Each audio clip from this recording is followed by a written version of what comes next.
নমস্কার আমার প্রিয় শ্রোতা বন্ধুরা, আমি সুদর্শন আপনাদের প্রত্যেককে অনেক অনেক স্বাগত জানাই আমাদের আজকের এই নতুন ভৌতিক গল্পের এপিসোডে। আমাদের গত এপিসোডে যারা যারা সঠিক উত্তর লিখে কমেন্ট করেছিলেন তাদের নাম আজকের গল্পের শেষে ঘোষণা করা হবে। এবং আজও গল্পের মধ্যে থেকে থাকছে আপনার জন্য একটি বিশেষ প্রশ্ন। সেই প্রশ্নের সঠিক উত্তর আপনার সম্পূর্ণ নামের সঙ্গে অবশ্যই কমেন্ট সেকশনে লিখে জানাতে ভুলবেন না। আর হ্যাঁ, আপনাদের প্রত্যেকের কাছে অনুরোধ, আমাদের গল্পগুলি আপনার কেমন লাগছে অবশ্যই আপনার মতামত কমেন্ট সেকশনে লিখে জানাতে ভুলবেন না। আজ আপনি শুনতে চলেছেন বাংলা অডিও স্টোরি জগতের স্বনামধন্য লেখক ঋতব্রত দাশের কলমে গ্রাম বাংলার ভূতের গল্প কানাই জেলের বউ। আশা করছি আমাদের আজকের নিবেদনের এই বিশেষ গল্পটি আপনার ভীষণ ভালো লাগবে। তাহলে চলুন বেশি কথা না বাড়িয়ে শুরু করি আজকের গল্প। শুরু হচ্ছে লেখক ঋতব্রত দাশের কলমে গ্রাম বাংলার ভূতের গল্প কানাই জেলের বউ।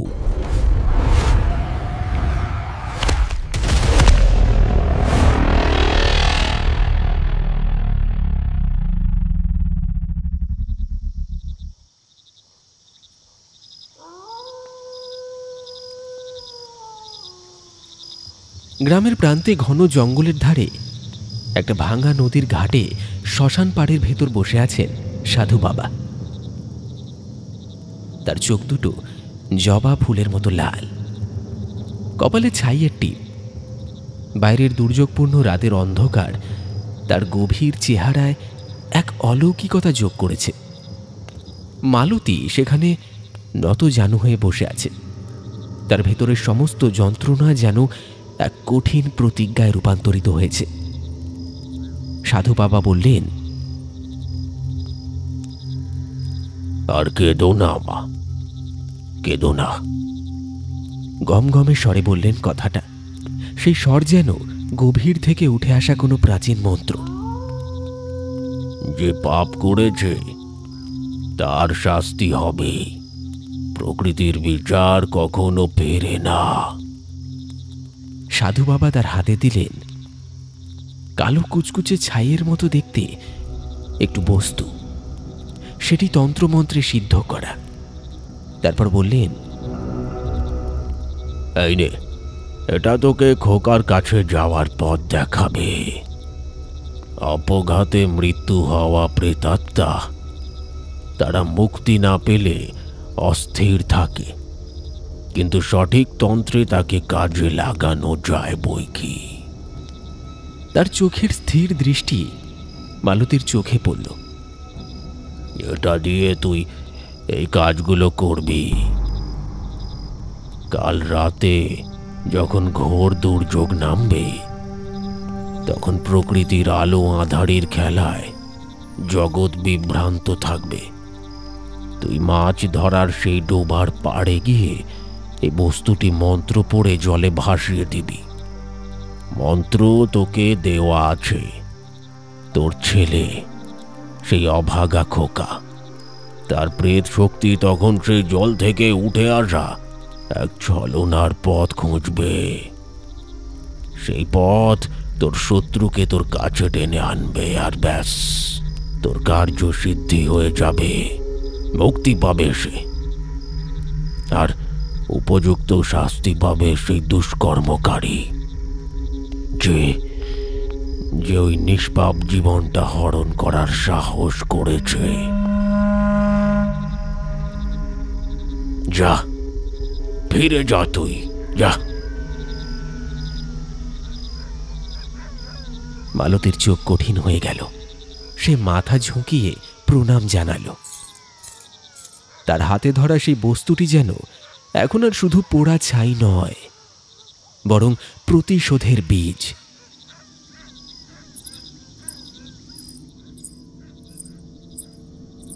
সেখান থেকে বেরিয়ে সে দ্রুত পা চালালো। পথ অন্ধকার, জঙ্গল আরো ঘন। সে বারবার এদিক ওদিক সতর্ক দৃষ্টিতে তাকাচ্ছে। কেউ দেখছে না তো? এই গোপন পথের কথা কেউ জানতে পারলে সব শেষ হয়ে যাবে। পথে যেতে যেতে মালতী ভাবলেও কানাই যেন কিছুতেই এই ষড়যন্ত্রের কথা জানতে না পারে। অবশ্য আজ সে স্বামীকে শারীরিক দিক থেকে তৃপ্ত করে ভালোবেসে কাছে টেনে নিয়েছিল, যাতে তার মনে কোনো সন্দেহের ছায়া না আসে। আর তারপরেই এক বিশেষ ঘুমের ঔষধ জলে মিশিয়ে খাইয়ে এসেছে, যাতে তার ঘুমটা চট করে না ভাঙে। আর সেই আশঙ্কায় দ্রুত গতিতে পা চালাতে লাগলো মালতী, কারণ তার প্রতিশোধের জন্য সময়ের অপেক্ষা করা জরুরি। কানাই ঘুমিয়ে থাকলে তবে এই কাজ সম্ভব।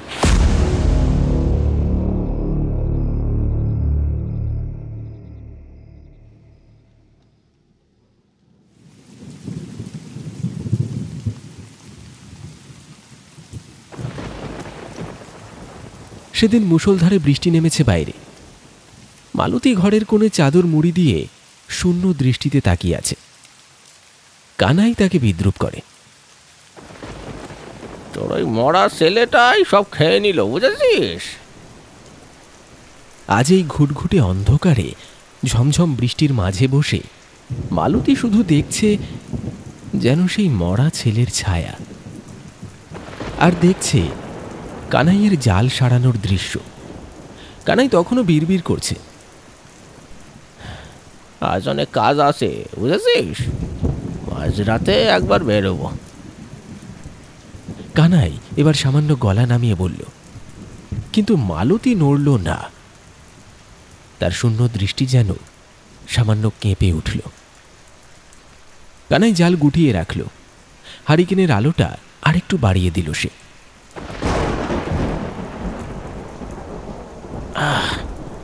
কাল বাজারে যাব, বুঝলি? আজ রাতে কটা পুঁটি, খোলসে আর কই মাছ ধরিয়ে আনতে হবে। আর তুই ঘরের দৌড়ে খিল দিয়ে শুই থাকিস। খবরদার রাজবীরেতে বাইরে আসিস না যেন। ওই মরা শয়তানটা আবার। কানাই কথা শেষ করতে পারল না, কারণ দরজার বাইরে থেকে তখন কেউ যেন একটা ফিস ফিস করে তার নাম ধরে ডাকল, কানাই। শব্দটা এত মৃদু ছিল যেন বৃষ্টির শব্দের আড়ালে মিশে গেল। কানাই কান খাড়া করল। কে কে? মালতী স্থির, তার ঠোঁটের কোণে যেন এক চিলতে হাসি। বাইরের বৃষ্টি তখন আরো তেতে উঠেছে। মনে হচ্ছে যেন কেউ ঘরের চালের ওপর সজোরে নখ আঁচড়াচ্ছে। হারিকেনের শিখাটা কেঁপে উঠল একবার, কিন্তু মালতী নড়ল না। তার নিষ্পন্দ চোখ দুটিতে কেবল হারানো অতীতের ছায়া। কানাই যাকে মরা ছেলে বলে বিদ্রূপ করে, সেই স্মৃতি যেন আজ মালতীকে এক জীবন্ত পাথরের মূর্তিতে পরিণত করেছে। কানাইয়ের জানা ছিল না, অথবা সে জানতে চায়নি, মালতীর পূর্বজীবন ছিল নিদারুণ এক অভিশাপের নাম। মালতী ছিল অদূরের এক শান্ত গ্রাম আমতলির বধূ। তার দেহের ভাঁজে ভাঁজে ছিল যেন প্রকৃতির অপরূপ লাবণ্য। উজ্জ্বল শ্যামবর্ণ চামড়ায় যৌবনের এক দুরন্ত দীপ্তি, যা গ্রামের পুরুষদের চোখ টানত ঈর্ষায় আর নারীদের চোখ ভরে দিত ঘৃণায়। বিবাহের কয়েক বছর পরেই এক রাতে তার স্বামী বিনা রোগেই মারা গেল। আর অমনি আমতলি গ্রামের লোক মালতীকে ডাইনি আখ্যা দিল। যে লাবণ্য একদিন তার প্রশংসা কুড়িয়েছিল, আজ সেই গতরের বাঁধনই হয়ে উঠল কাল। এ কিসের লাঞ্ছনা! বাড়িতে কেউ মারা গেলে, গরু ওলা উঠায় ভুগলে, বা কোনো শিশু আচমকা অসুস্থ হলে গ্রামের প্রতিটি মানুষ আঙুল তুলত তার দিকে। শ্বশুরের ফোঁসফোঁসানি, শাশুড়ির কর্কশ তিরস্কার আর প্রতিবেশীদের ফিসফিসানি তার জীবনকে দুর্বিষহ করে তুলেছিল। যখন তারা সদ্য প্রসূত শিশুপুত্রটিকে নিয়ে তাকে বাড়ি থেকে বের করে দিল, তখন তাদের ধিক্কার আর গঞ্জনা যেন ছুরির ধারালো ফলার চেয়ে বেশি ধারালো ছিল। সেই দৃশ্যটা কানাইয়ের আজও চোখে ভাসে। কানাই যে ডোবা, পুকুর, বিল, খাল এসব জায়গায় ঘুরে মাছ ধরত, এবং সেই মাছ হাটে বাজারে কিংবা গ্রামে গঞ্জে ফেরি করত। একদিন কানাই মালতীদের আমতলি গ্রামে মাছ বিক্রি করতে গেল। পথে ঘুরে ঘুরে তখন প্রায় দুপুর।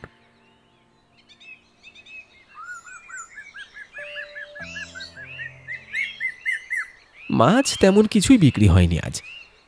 মালতীদের গ্রামে প্রবেশ করতেই গ্রামের লোকেদের তাচ্ছিল্য মাখা চিৎকারের মাঝে এসে দেখল এক নারী একটি শিশু কোলে নিয়ে বাড়ির দোরগোড়ায় দাঁড়িয়ে আছে। তার মাথার কাপড় সরে গেছে, চোখ দুটো জলে ভেজা, কিন্তু সেই বিষাদময় রূপেও এমন এক অনবদ্য আকর্ষণ ছিল যা কানাইয়ের চোখ ফেরাতে পারল না। কানাই এগিয়ে গেল।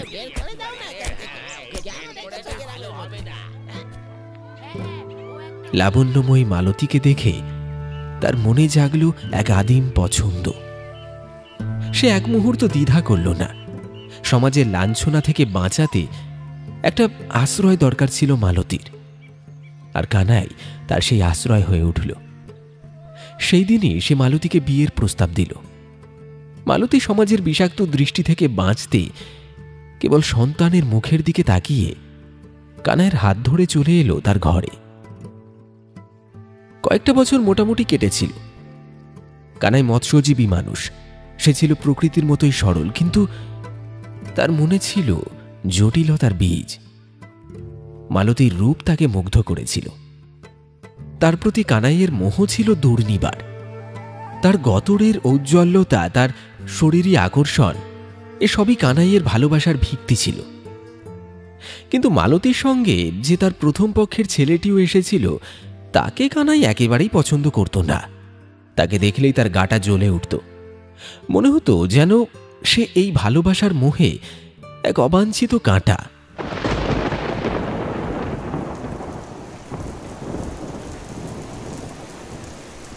বর্ষা রাতের বাইরের সেই মৃদু ডাকটা শুনে কানাই প্রথমে থমকে গিয়েছিল।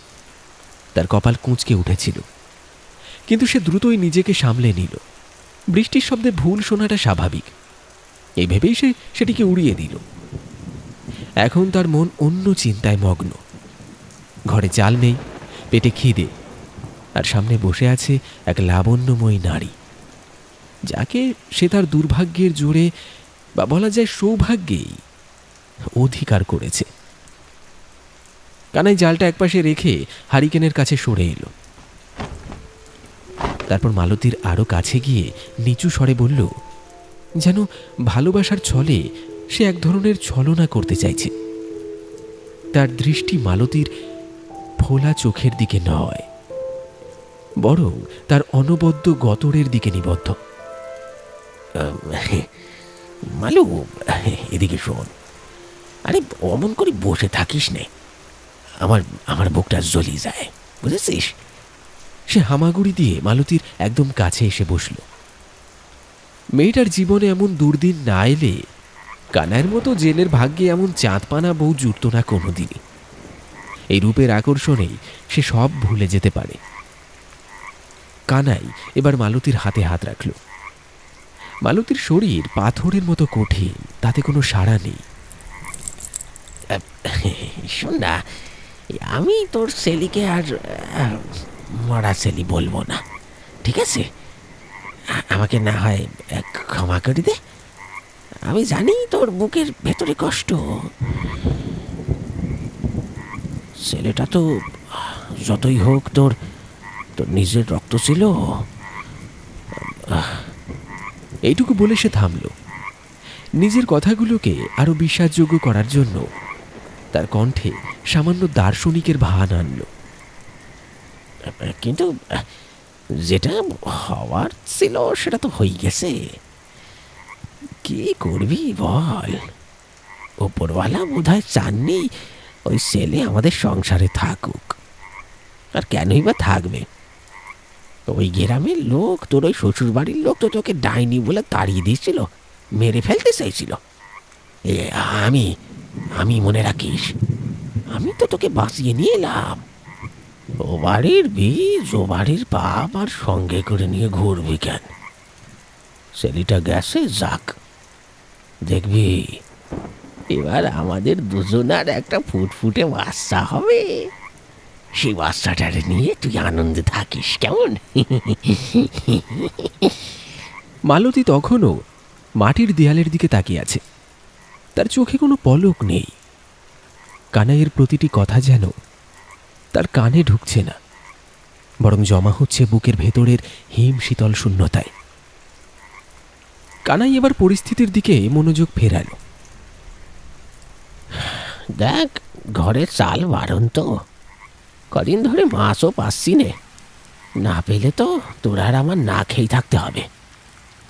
তাই এই রাতের বেলা করেই বৃষ্টির মধ্যে বেরোতে হবে আমাকে, নয়তো তোকে না খাইয়ে রাখতে আমার ভালো লাগে না। আমি নিজে না হয় পেটে গামছা বেঁধে শুয়ে পড়ব, কিন্তু কিন্তু তোকে দেখে আমার বড্ড খারাপ লাগে। এমনভাবে না খেয়েই থাকলে এমন চাঁদপানা শরীরটা শুকিয়ে যাবে যে একেবারে। হ্যাঁ, এদিকে আয়, এদিকে আয়। এই বলে সে মালতীর গালে একটা চুমু খেতে গেল। সঙ্গে সঙ্গে মালতী দ্রুত হাতে কানাইয়ের মুখটা সরিয়ে দিল।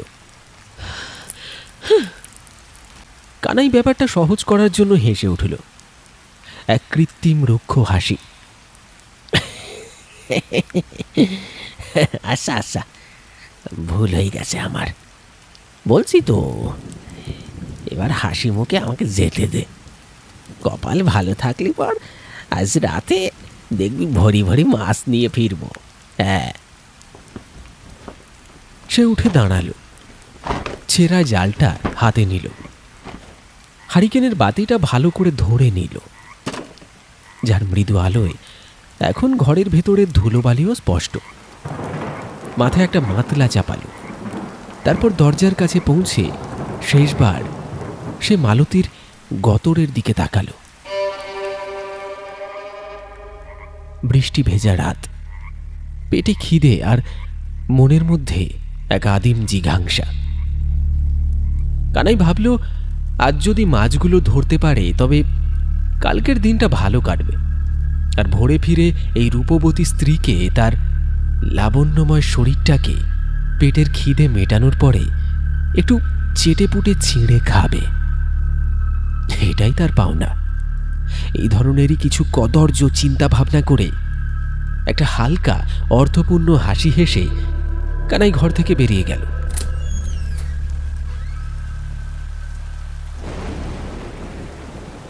দরজাটা বাইরে থেকে টেনে দিল সে, শব্দ হলো না। কেবল হারিকেনের আলোটা ডোবার দিকে যাওয়া ভেজা পথটায় কাঁপতে কাঁপতে মিলিয়ে গেল।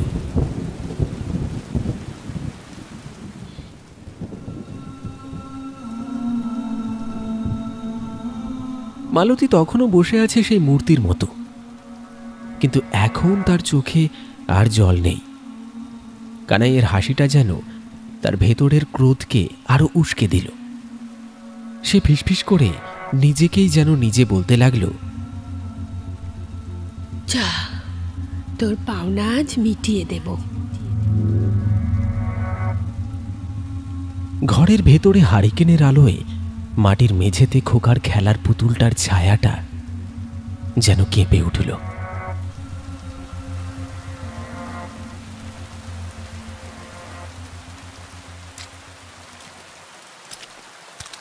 কানাই যখন হারিকেন হাতে ঘর থেকে বেরিয়ে এলো, বাইরে তখন প্রকৃতির রুদ্র রূপ। ঝমঝম বৃষ্টির তীব্রতায় যেন কানে তালা লেগে যাওয়ার জোগাড়। চারিদিকে জমাট অন্ধকার, কেবল হ্যারিকেনের আলোটা এক চিলতে হলুদ বৃত্ত তৈরি করছে। উঠোনে দ্রুত জল উপড়ে উঠছে, আর সামনেই সেই ডোবা। বৃষ্টির ঝাপটায় তার গভীরতা আর পাঁচিলের ভেদাভেদ যেন মুছে গেছে। ডোবাটা তখন আরো নিস্তব্ধ আর আরো ভয়ঙ্কর। শুধু জলের উপর কালো চাদরের মতো কচুরিপানাগুলো ভাসছে, নিথর, যেন তারা এক গোপন সত্যকে ঢেকে রেখেছে। এই ডোবা যা খোকার মর্মান্তিক পরিণতির সাক্ষী।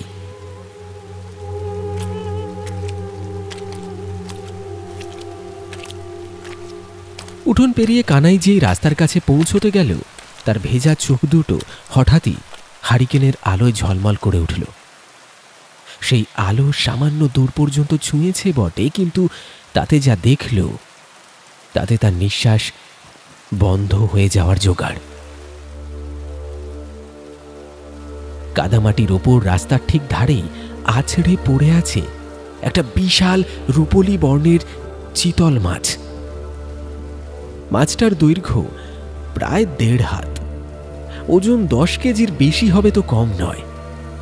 মাছটা তখনও অল্প অল্প নড়ছে, যেন শেষ নিঃশ্বাসটুকু ফুরিয়ে যায়নি।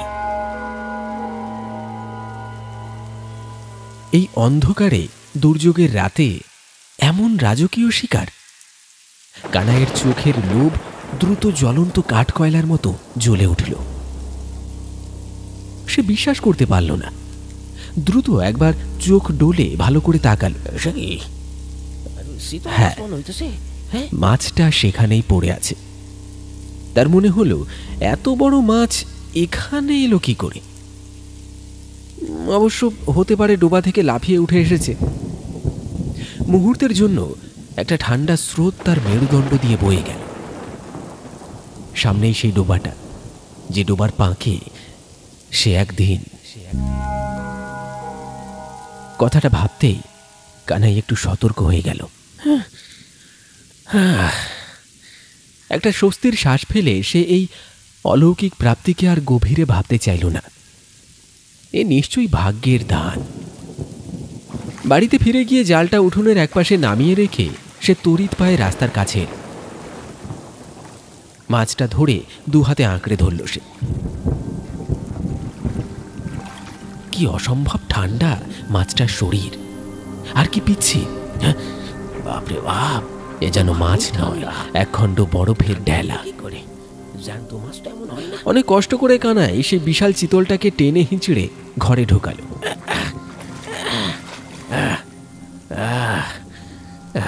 প্রায় আছড়ে পড়তে পড়তে মাছটা মাটির মেঝেতে সজোরে ফেলে দিল, আর এই শব্দে মালতী প্রথমবার নড়ে উঠল।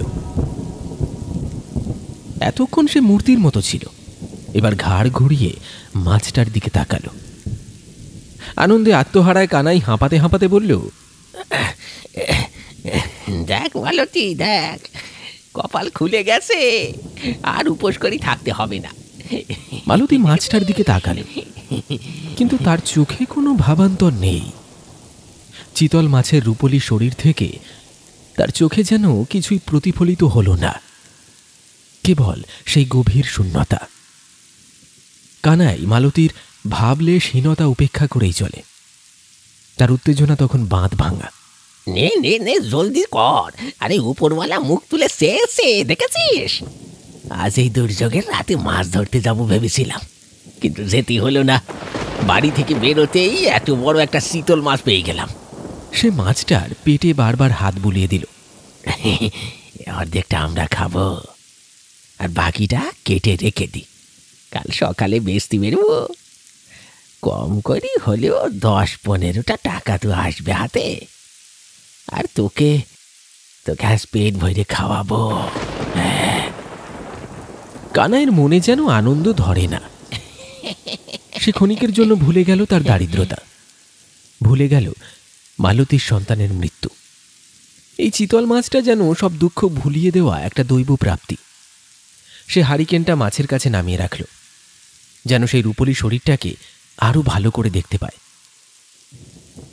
এই মাছের চোখেও যেন এক অপার্থিব শীতল শূন্যতা। মালতীর সেই উদাসীন পাথর চাপা নিরাসক্তি দেখে কানাই আর বেশি বাক্য ব্যয় করল না। সেদিকে আর না তাকিয়ে কানাই নিজেই ঘরের কোণ থেকে একটা প্রকাণ্ড আঁশবটি টেনে আনল। মাছটা এত বড় যে একা হাতে তাকে বটির উপর স্থাপন করতেই কানাইয়ের কপাল বেয়ে ঘাম ঝরে পড়ল। বিশাল চিতলটাকে আঁশবটির ওপর রেখে তার রূপলি পেটে প্রথম কোপটা মারল কানাই। আর ঠিক তখনই যেন পেটের ভেতরের নাড়ি ভুঁড়ি সব এক লহমায় দলা পাকিয়ে গেল। একটা তীব্র অসহ্য খিঁচ ধরে উঠল তলপেট থেকে। যন্ত্রণায় মুখটা বিকৃত হয়ে অক্করে একটা অস্ফুট আর্তনাদ ছিটকে বেরিয়ে এলো কানাইয়ের মুখ থেকে। সে বটি ছেড়ে পেট চেপে ধরে বসে পড়ল, কিন্তু পর মুহূর্তেই সব আবার স্বাভাবিক। ব্যথাটা যেভাবে এসেছিল ঠিক সেভাবেই এক নিমেষে উধাও হয়ে গেল। কানাই কিছুক্ষণ হাঁ করে বসে রইল। সে মনে মনে ভাবল, দীর্ঘদিন পেটে ঠিকঠাক দানা পানি পড়েনি। খালি পেটে থাকতে থাকতে বোধহয় পেটে কোনো অসুখ দানা বেঁধেছে। আজ এই মাছের ঝোল পেটে পড়লে সব ঠিক হয়ে যাবে। সে আর দেরি করল না। মাছের লেজের দিকের বেশ কিছুটা অংশ কায়দা করে পিস পিস করে কেটে ফেলল সে। আর ঠিক তখনই অদ্ভুত একটা ব্যাপার ঘটল। তাজা চিতল মাছ কাটলে এই ধরনের গন্ধ কখনোই বেরোয় না। কেমন যেন একটা পচা ভ্যাপসা আষ্টে গন্ধ ছড়িয়ে পড়ল চারদিকে। গন্ধটা নাকে আসতেই কানাইয়ের গাটা গুলিয়ে উঠল। কিন্তু সেই পচা গন্ধটাও স্থায়ী হলো না। ঠিক যেমন পেটের সেই খিঁচ ধরা ব্যথাটা, এই দুর্গন্ধটাও মুহূর্তখানেকের জন্যই নাকে এলো কানাইয়ের। কিন্তু পরক্ষণেই আবার সব স্বাভাবিক। চুলোর ছাই আর মাটির দেয়ালের সোঁদা গন্ধ ছাড়া আর কিছুই পেল না সে। ঘরে সামান্য কিছু তেল, নুন আর হলুদের গুঁড়ো অবশিষ্ট ছিল। কিছু শুকনো কাঠ চুলোতে জ্বালিয়ে কানাই নিজেই রান্না বসালো। রান্নাটা সে ভালোই পারে। ছোটবেলায় বাবা তাদের ছেড়ে চলে যাওয়ার পর মাও একদিন মারা গেলেন। আর সেই থেকেই সম্পূর্ণ অনাথ কানাই। একা কানাই নিজের জীবনটা একাই চালাতে শিখে গেছে। রান্নাবান্না থেকে শুরু করে ঘরের যাবতীয় কাজ সবই সে এক হাতে সামলাত। দিনের শেষে সন্ধেবেলায় চণ্ডীমণ্ডপের চায়ের দোকানে একটু তাস খেলা, আবার পরদিন কাক ভরে জাল নিয়ে বেরিয়ে পড়া। মাছ বিক্রি করে এসে সে নিজেই রেঁধে বেড়ে খেত। এভাবেই চলছিল একঘেয়ে আর স্বাদহীন জীবন। কিন্তু মালতী জীবনে আসার পর থেকে সেই রুক্ষ জীবনটা যেন এক লহমায় পাল্টে গিয়েছিল। সংসারটা তার কাছে স্বর্গের মতো সুখকর হয়ে উঠেছিল। কিন্তু সেই সুখও সইল না। অকালে মালতীর আগের ঘরের ছেলেটা চলে যাওয়ার পর থেকেই মালতী কেমন যেন পাথর হয়ে গেছে। কথা বলে না, হাসে না, শুধু মূর্তির মতো বসে থাকে। আর তার সাথে সাথে সংসারটাও কেমন যেন চুপ মেরে গেছে। কিন্তু আজ এই প্রকাণ্ড চিতল মাছটা পাওয়ার পর থেকেই কানাইয়ের মনটা আবার চনমনে হয়ে উঠেছে। কতদিন পর চুলোয় আগুন জ্বলল। চুলোর লালচে আভা মালতীর ফ্যাকাশে মুখে পড়ে কেমন যেন অদ্ভুত দেখাচ্ছে। গত কদিন তো মুড়ি, জল আর বাতাসা খেয়েই কাটাতে হয়েছিল ওদের। এই ভীষণ বর্ষায় খাল বিলে থই থই জল এলেও মাছের দেখা পায়নি কানাই। আজ চুলোর আঁচে মাছের ঝোলের ঝাঁঝালো মশলাদার গন্ধে ঘরটা মোমো করছে। কানাই মুখে গুনগুন করে একটা পুরনো দিনের গান ভাঁজতে ভাঁজতে রান্না করছিল। একসময় রান্না শেষ হল। শুকনো মুড়ির ডিবে থেকে এক মুঠো মুড়ি বের করে কানাই 2 থালায় ভাগ করল। তারপর মাটির হাঁড়ি থেকে ধোয়া ওঠা গরম মাছের ঝোল দিয়ে 2টো থালাতেই পরিপাটি করে মুড়ি মাখল। একটা নিজের জন্য, আরেকটা মালতীর জন্য। মালতীর সামনে থালাটা এগিয়ে দিয়ে কানাই পরম মমতায় বলল, লক্ষ্মীটি, এইবার খেয়ে নাও। আর শরীরে বল শক্তি তো কিচ্ছু নেই। খেয়ে নাও। আজ আজ আজ তোমায় আমি অনেক সুখ দেব। বিশ্বাস করো, তুমি সব ভুলে যাবে। সব সব পুরনো কথা, পুরনো অতীত সব ভুলিয়ে দেব। আসো আসো, ভালোবাসায় ভরিয়ে দিই আজকের রাত। বিশ্বাস করো গিন্নি, তুমি ছাড়া সংসারটা একেবারে বেহাল। বিশ্বাস করো। কানাইয়ের এই আকুল আবেদনে কাজ হলো। মালতীর ঠোঁটের কোণটা যেন কতদিন হাসতে ভুলে গেছে।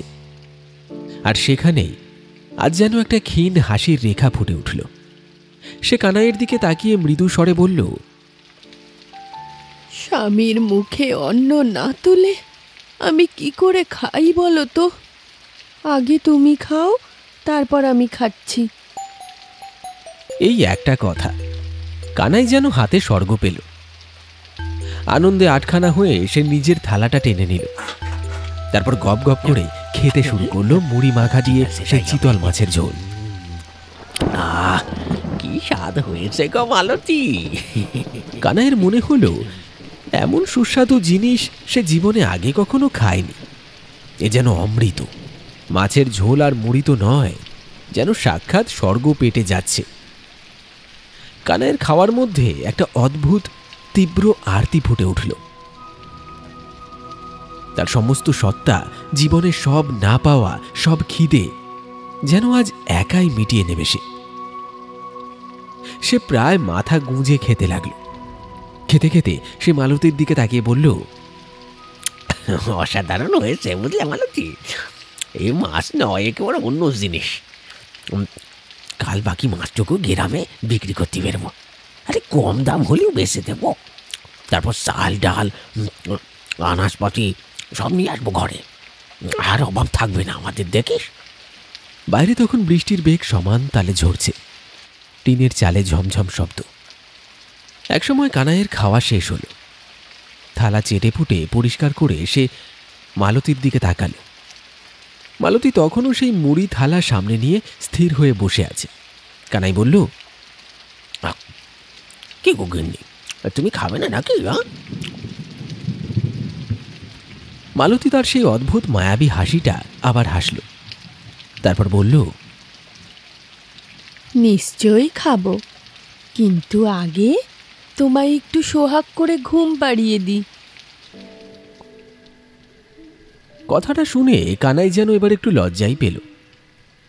মালতী তার নরম হাত বাড়িয়ে কানাইয়ের খসখসে হাতটা ধরল। তারপর তাকে হাত ধরে তুলে বিছানায় নিয়ে গিয়ে বসালো। বাইরে বর্ষার রাত, আর ঘরের ভেতর চুলোর নিভু নিভু আভা। মালতী তার সমস্ত সোহাগ দিয়ে কানাইকে ভরিয়ে দিল। কানাই যখন উত্তেজনার চরম শিখরে গিয়ে পৌঁছেছে, ঠিক সেই সময় আবার পেটের ভেতর সেই একই রকম অস্বাভাবিক তীব্র মোচড়টা দিয়ে উঠল।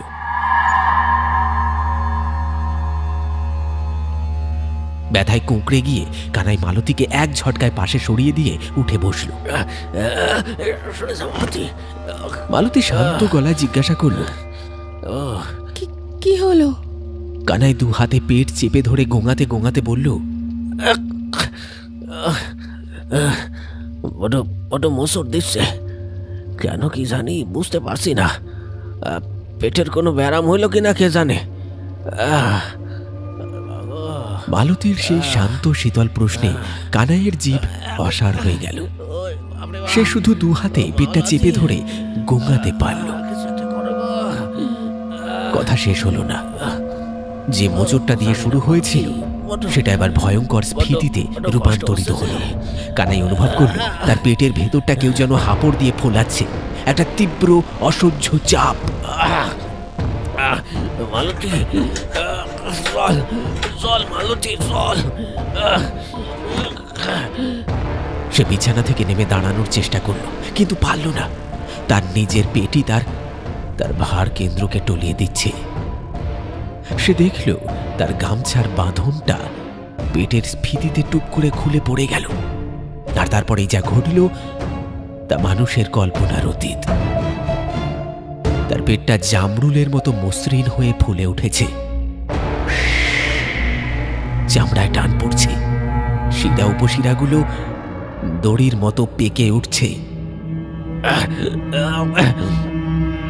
গ্যাস গ্যাস গ্যাস, এত গ্যাস হয়েছে মনে হচ্ছে। কানাইয়ের আতঙ্কিত মস্তিষ্ক একটা যুক্তি খোঁজার চেষ্টা করল। তার মনে হলো যেন পেটের ভেতরটা দাউ দাউ করে জ্বলছে। এই জ্বালাটা তাকে নেভাতে হবে। মালতী, মালতী, জল দাও, জল দাও মালতী। এরপর সে চিৎকার করতে চাইল, কিন্তু জল দাও মালতী। গলা দিয়ে একটা ঘর ঘরে আওয়াজ বেরোলো শুধু। মালতী,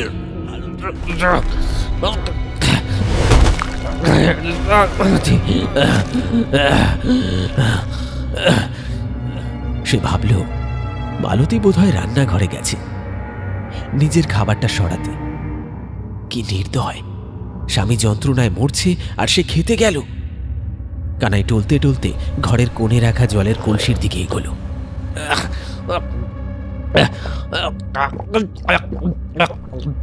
এক ঘটি জল গলায় ঢেলে দিল সে, কিন্তু জলটা পেটে যেতেই যেন আগুনে ঘি পড়ল।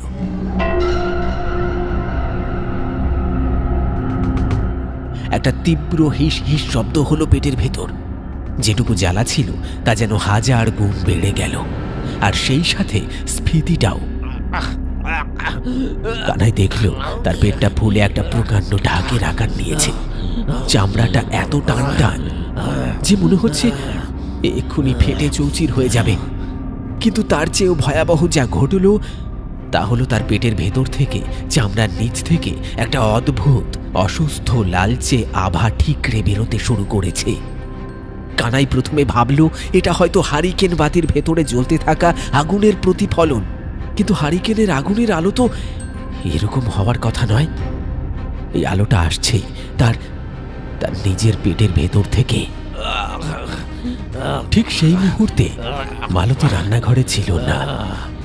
সে এসে দাঁড়িয়েছিল ঘরের মূল দরজার চৌকাঠে, অন্ধকারের সাথে মিশে। তার হাতে তখনও ধরা মুড়ি মাখা মাছের ঝোলের থালাটা। সে কানাইয়ের এই বীভৎস রূপান্তর, তার লাল হয়ে ওঠা পেট আর তার পশুর মতো গোঙানি সব দেখল, কিন্তু তার মুখে কোনো ভাবান্তর নেই। বাইরে তখন মুষলধারে বৃষ্টি। মালতী এক পা বাইরে বাড়ালো।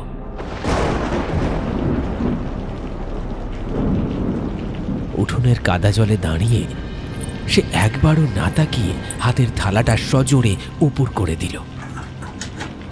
তাজা চিতল মাছের ঝোল আর মুড়ি একাকার হয়ে গেল বৃষ্টির জলে। তারপর সে শান্তভাবে ফিরে এসে সেই দরজার আড়ালেই দাঁড়ালো, তার স্বামীর ভয়াবহ পরিণতির শেষটুকু দেখার অপেক্ষায়। ঘরের ভেতর কানাইয়ের যন্ত্রণা তখন চরমে। তার মনে হচ্ছে পেটের ভেতর লক্ষ লক্ষ কাঁকড়া বিছে একসাথে দাঁড়া ফুটিয়েছে।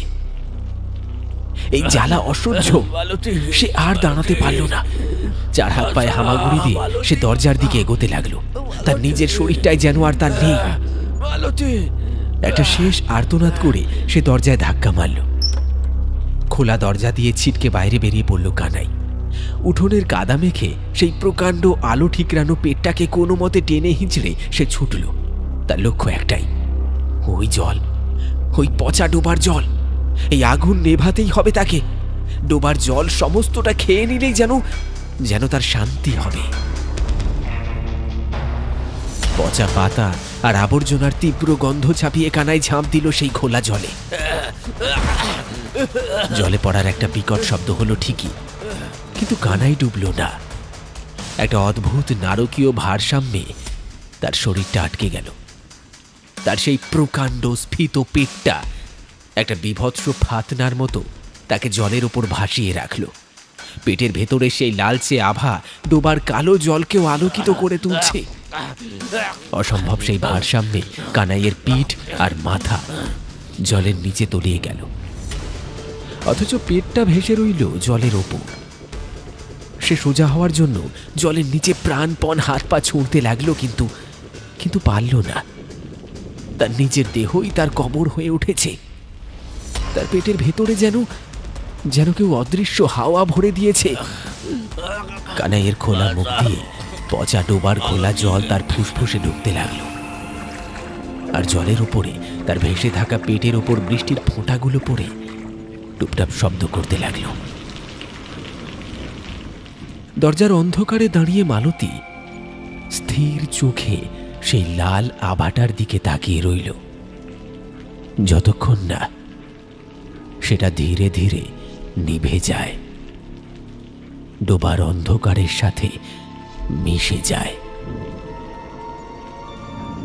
একটা সময় থেমে গেল কানাইয়ের ছটফটানি, সমস্ত জ্বালা, সমস্ত যন্ত্রণা। শুধু শরীরটা ভেসে রইল পচা ডোবার কচুরিপানার জলে।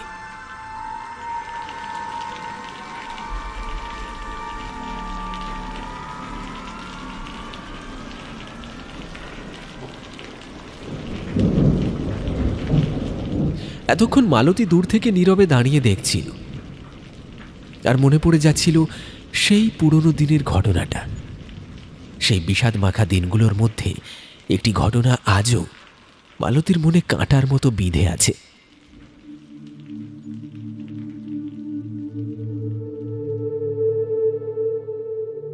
খোকার বয়স তখন 5 কি 6। বাইরে কাঠ ফাটা রোদ। সেদিনের আকাশ ছিল গাঢ় নীল, তবু বাতাস ছিল থমথমে। গ্রীষ্মের শেষে দুদণ্ড শান্তি নেই, কেবল অসহ্য গুমট। কানাই সেদিন জাল ফেলতে দূরের বিলে গিয়েছিল, কিন্তু মাছের দেখা নেই। খাল পুকুর সব শুকিয়ে কাঠ। দুপুরে যখন ফিরল তখন তার মেজাজ ছিল তেঁতো। রাগের আঁচ যেন তার কপালে স্পষ্ট। খোকা তখন খেলছিল উঠোনের একটা কোণে। কানাই সেই দিন নতুন একটা টোপ তৈরির সরঞ্জাম কিনে এনেছিল, ভারী দামি জিনিসটা। আর সেটা সে সযত্নে মাটির হাঁড়িতে রেখেছিল ঘরের ভেতরে। খেলার ছলে খোকা কখন যে সেই হাঁড়ির কাছে চলে গেছে মালতী খেয়াল করেনি। কানাই যখন বিরক্ত মুখে উঠোনে পা রাখল, ঠিক তখনই দেখল খোকা কৌতূহলী চোখে সেই হাঁড়ি উপর করে বসে আছে। কাঁচের গুঁড়ো, সুতো আর দামি টোপের দলা সব মাটিতে মিশে একাকার। কানাইয়ের শরীর রাগে কাঁপতে শুরু করল। তার চোখের হিংস্র দৃষ্টিতে ঘরের ভেতরকার গুমোট বাতাসও যেন জমে গেল। কি করছিস শয়তানের বাচ্চাটা? কানাইয়ের কণ্ঠস্বর স্বাভাবিক ছিল না, যেন কোনো হিংস্র পশু গর্জাল। খোকা ভীতু চোখে উঠে দাঁড়ালো। সে বুঝতে পারেনি সে কি সর্বনাশ করেছে। আরে এটা ধরেছিস কেন তুই? এটা কি তোর বাপের সম্পত্তি নাকি? শালা সব নষ্ট করে দিলি, সব নষ্ট করে দিল। কানাই ঝাঁপিয়ে পড়ল তার উপর। মালতী রান্নাঘরে ছিল, চিৎকার শুনে ছুটে এলো। ওগো ওগো, মেরো না ওকে, ছেড়ে দাও ওকে, দোহাই তোমার। কিন্তু কানাই তখন উন্মত্ত। দারিদ্র্যের জ্বালা আর খোকার প্রতি জন্মগত বিদ্বেষ সব যেন সেদিন এক হয়ে গিয়েছিল। সে খোকাকে এক হাতে তুলে হিঁচড়ে উঠোন বেরোলো। তারপর রাস্তায় যখন বেরোলো তখন রাস্তায় কোনো মানুষ নেই। সামনে ডোবাটা মজে গেলেও তার তলদেশে গভীর পাঁক ছিল। আজ তোকে শেষ করে দেব। মালতী আর্তনাদ করে পেছন থেকে কানাইয়ের পা চেপে ধরল। ওগো দোহাই তোমার, আমার ছেলেকে তুমি মেরো না। আমার পায়ের কাছ থেকে। কানাই মালতীকে এক ধাক্কায় দূরে সরিয়ে দিল। খোকা তখন ভয়ে কাঁপছে, তার কচি মুখটা ফ্যাকাশে। কানাই ডোবার ধার ঘেঁষে তাকে সজোরে ছুঁড়ে ফেলে দিতে চাইল, কিন্তু কেবল ভয় দেখাতে। কিন্তু পাটটা ছিল নরম, বর্ষার জলের স্যাঁতস্যাঁতে। খোকাকে ছুঁড়ে ফেলার বদলে খোকার ছোট্ট শরীরটা পা ফসকে ডোবার কচুরিপানার নিচে কাদা আর আগাছার মধ্যে পিছলে গেল। কানাইয়ের হাত ফসকে গেল, যেন তার সব ইচ্ছেরা সেদিন চরম পরিণতি পেল। ওই কালো অথই পাকের ভেতর খোকা ডুবল। মুহূর্তের জন্য কানাই থমকে গেল। তার চোখে ভয় ছিল না, ছিল একটা ঠান্ডা নারকীয় প্রশান্তি। কিন্তু পর মুহূর্তে সে কৃত্রিম চিৎকারে পাড় কাঁপিয়ে তুলল। ওরে বাবা গো, খোকা ডুবে গেল রে। ওরে কে কোথায় আছিস রে? তাড়াতাড়ি আয়। খোকা আমার ডুবে গেল রে। কোথায় আছিস তোরা? তাড়াতাড়ি আয় রে। মালতী ততক্ষণে ছুটে এসেছে ডোবার পাড়ে। তার বুক ফেটে কান্না এলো না, কেবল একটা তীব্র হাহাকার তার কণ্ঠ নালী চেপে ধরল। ডোবার ঘোলা জলে খোকার ছোট্ট শরীরটা তখন তলিয়ে যাচ্ছে। কানাই ডোবায় নেমে খোঁজার নাটক করল বটে, কিন্তু ততক্ষণে সব শেষ। গ্রামের লোক যখন জড়ো হলো, কানাই তখন মরা ছেলের বুকে মাথা রেখে হাউমাউ করে কাঁদছে। সে এক নিখুঁত ভণ্ডামি। সে কাঁদতে কাঁদতে মালতীর দিকে আঙুল তুলল। তোমার খেয়াল ছিল না মালু? তোমার জন্যই আমার সোনার এই অবস্থা হলো আজকে। তুমি কেন দেখি রাখতে পারো না?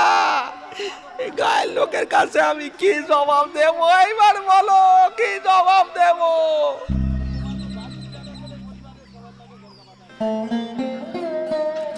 মালতী সেদিন কানাইয়ের একটি কথাও শোনেনি। তার একমাত্র সম্বল, তার আশ্রয়, তার বেঁচে থাকার একমাত্র কারণ সেদিন ডোবার পাকে চিরতরে মিলিয়ে গেল। গ্রামের লোকে তাকে ডাইনি বলেছিল একদিন, কিন্তু সেই দিনের পর থেকেই মালতী যেন এক জীবন্ত প্রেতিনী হয়ে গেল।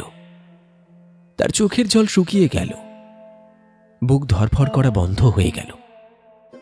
তার ভেতরে শুধু পড়ে রইল একটা গভীর শূন্যতা, একটা তীব্র প্রতিশোধের আগুন।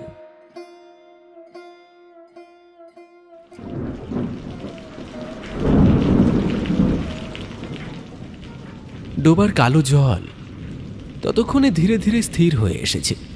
বৃষ্টিটা কমেছে, আর সেই অদ্ভুত অসুস্থ লাল আভাটা রাতের অন্ধকারের সাথে একেবারে মিশে গেছে। কানাইয়ের শেষ বুদবুদটাও আর উঠল না। টিনের চালের থেকে ঝরে পড়া বৃষ্টির ছাঁট এসে লাগছিল মালতীর খালি পায়ে। সে একদৃষ্টে তাকিয়ে আছে সেই পচা ডোবাটার দিকে। তার মুখ ভাবলেশীন পাথর। এইমাত্র সে তার জীবনের সমস্ত যন্ত্রণার অবসান ঘটাল।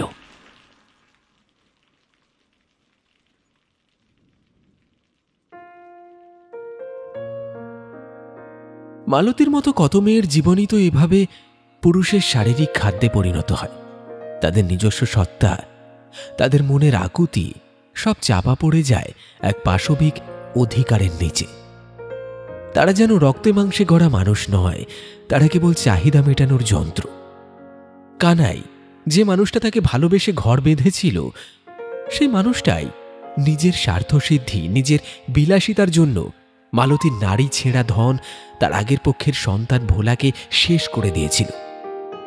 সেদিন মালতীও মরে গিয়েছিল, শুধু তার দেহটা বেঁচেছিল। কেউ বোঝেনি। তার আগের শ্বশুর বাড়ির লোক, পাড়া প্রতিবেশী সকলেই তার অসীম শোককে, তার নীরব প্রতিবাদকে, তার পাথর হয়ে যাওয়া দৃষ্টিকে ডাইনির আখ্যা দিয়েছিল একদিন।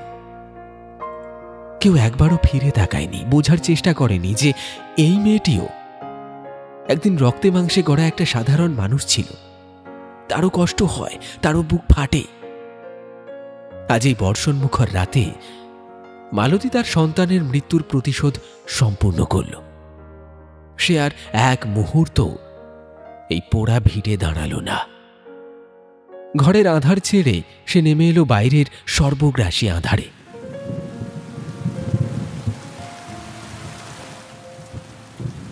বৃষ্টিটা আবার নেমেছে, যেন আজ তাকে স্নান করিয়ে শুদ্ধ করে দিচ্ছে। সে হাঁটতে লাগল, তবে কোনো নির্দিষ্ট লক্ষ্যের দিকে নয়। শুধু এই গ্রাম, এই চেনা পৃথিবী, এই দম বন্ধ করা স্মৃতিগুলো ছেড়ে বহু দূরে।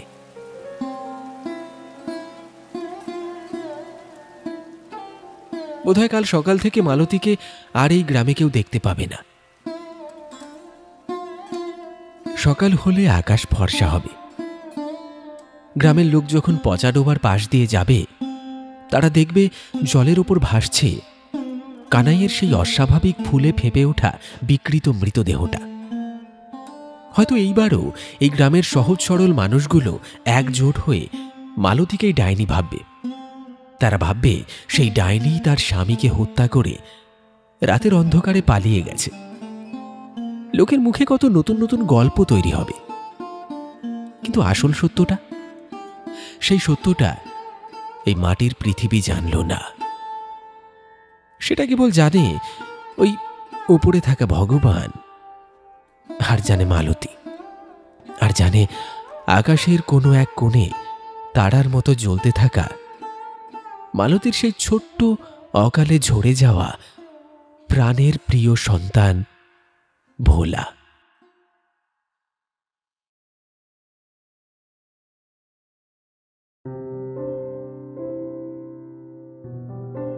শুনলেন কানাই জেলের বউ। আমাদের আজকের নিবেদনের এই গল্পটি আপনার কেমন লাগলো অবশ্যই কমেন্টে লিখে জানাতে ভুলবেন না আপনার অনুভূতি। যেমনটা গল্পের শুরুতে বলেছিলাম, আজও গল্পের মধ্যে থেকে থাকছে আপনার জন্য একটি প্রশ্ন। যদি আপনি সম্পূর্ণ গল্পটি মনোযোগ সহকারে শুনে থাকেন, তাহলে বলুন তো, আমাদের আজকের গল্পের মালতী চরিত্রটির প্রথম পক্ষের শ্বশুরবাড়ি কোন গ্রামে ছিল? খুবই সহজ একটি প্রশ্ন। প্রশ্নের উত্তর আপনার সম্পূর্ণ নামের সঙ্গে কমেন্ট সেকশনে লিখে জানান। আপনাদের মধ্যে থেকে যারা সঠিক উত্তর দেবেন তাদের নাম আগামী গল্পে ঘোষণা করা হবে। তাহলে চলুন গল্পে থাকা প্রশ্নের সঠিক উত্তর দেওয়ার পাশাপাশি অবশ্যই আমাদের গল্পগুলি আপনার কেমন লাগছে সেই ফিডব্যাকটি দিতে ভুলবেন না, কারণ এতে করে আমরা আগামীতে আরও ভালো ভালো গল্প আপনাদের জন্য নিয়ে আসতে পারবো। আজকের মতো এপিসোডটি এখানেই শেষ করা যাক। আবার দেখা হবে একটা টান টান উত্তেজনায় পরিপূর্ণ রোমাঞ্চকর গল্পের সাথে আগামী এপিসোডে। ততক্ষণের জন্য সকলে খুব ভালো থাকবেন, সুস্থ থাকবেন। ধন্যবাদ।